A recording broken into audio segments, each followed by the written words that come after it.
Proses pembuatan telur asin di tempatnya Mbak Putri dimulai dari pemesanan telur dari peternak bebek yang ada di Desa Modopuro dengan 2 jenis telur, yaitu telur hibrida dan telur mucosari.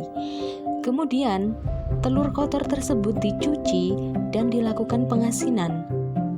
Proses pengasinan dengan menggunakan batu bata halus berwarna merah dan garam takaran untuk menakar asin atau sedangnya sesuai dengan permintaan konsumen. Kemudian untuk telur sebanyak 300 biji setara dengan menggunakan 2 pak garam kotak seharga 3.000 per kotak dan batu bata 2 sampai 2,5 kg yang dihancurkan. Untuk proses pendiaman yaitu 15 hari untuk mendapatkan telur asin yang masir berminyak dan 10 hari untuk masir sedang. Batu bata yang telah dihancurkan dicampur dengan garam, kemudian ditambahkan sedikit air dengan tekstur yang agak kental. Barulah telur siap untuk dicelupkan hanya sekali saja. Dan setelah didiamkan selama 10-15 hari, telur siap untuk dicuci bersih. Kemudian dicek apakah kondisi telur itu layak atau ada kecacatan. Oke, kita masuk ke cara pembuatan kerupuk telur asin dengan bahan-bahan tepung tapioka, tepung terigu, sedikit penyedap rasa, bawang putih, soda kue, dan tentunya telur asin.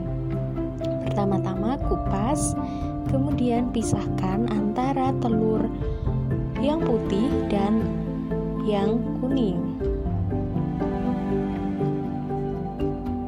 Setelah dipisahkan, blender kuning telur sendiri dan putih telur sendiri dengan bawang putih. Kemudian takar tepung tapioka dan tepung terigu dengan perbandingan 1:2 dan tambahkan penyedap rasa serta baking soda.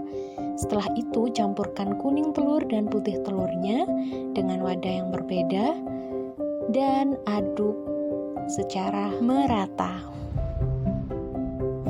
Setelah adonan tercampur rata, di sini saya memakai sarung tangan untuk membagi adonannya dan memipihkannya.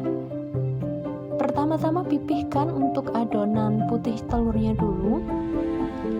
Setelah itu, untuk adonan kuning telur cukup digulung-gulung dan ditaruh di tengah, kemudian di-roll untuk membentuk adonan yang berbentuk lonjong.